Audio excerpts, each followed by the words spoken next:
కానీ కొత్తగా పెళ్లి చేసుకునే వాళ్ళకి ముఖ్యంగా ఆడవాళ్ళకేమో ఈ పోర్న్ సైట్లు చూడటం ఆడవాళ్ళకి కూడా అలవాటు ఉంది. వాళ్ళు కూడా ఈ సినిమాల్లో కూడా పోర్న్ సినిమాలానే ఉంటున్నాయి ఈ సినిమాలు కూడా. ఇప్పుడు అన్నీ కూడా పబ్లిక్గానే హీరో హీరోయిన్లు ఎంత రెచ్చిపోతే అంత రివ్యూ వస్తుంది, రేటింగ్ వస్తుంది, డబ్బులు వస్తాయి అని చెప్పి అలా తీస్తున్నారు.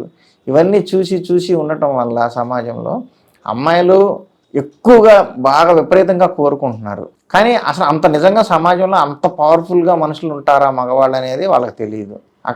అట్లా చూసాం కాబట్టి మనకు అలా ఉంటుందని ఒక భ్రమ ఉంటుంది. అందరూ కూడా వయసు పెరుగుతున్నా కూడా సెక్స్ సామర్థ్యం తగ్గుద్దే కానీ ఎంతసేపటికి జీవితాంతం అదే పద్ధతిలో ఉండరు. సెక్స్ ఒక్కటే జీవితం కాదు కదా. కుటుంబం అంటే ప్రేమగా వయసులో ఉన్నప్పుడు శృంగారానికి బాగా ఇచ్చే ఇంపార్టెంట్ ఉంటుంది. తర్వాత పిల్లలు పుడతారు, కొద్దిగా తగ్గుతుంది. అలాగే పిల్లలు పెరిగే కొద్దీ వాళ్ళని చదివించుకోవటం, స్కూల్లో పంపించుకోవడం, ఇట్లా ఇంటి పనులు కొంచెం తగ్గుతుంది. మధ్యలో అనిపిస్తుంది, హ్యాపీగా ఉంటారు. ఇది లైఫ్ స్టైల్. అంతేగాని సెక్స్ తప్పితే మాకు జీవితమే లేదు అనుకుంటే జీవితాలు నిలబడవు, కాపాడాలు అసలు నిలబడవు.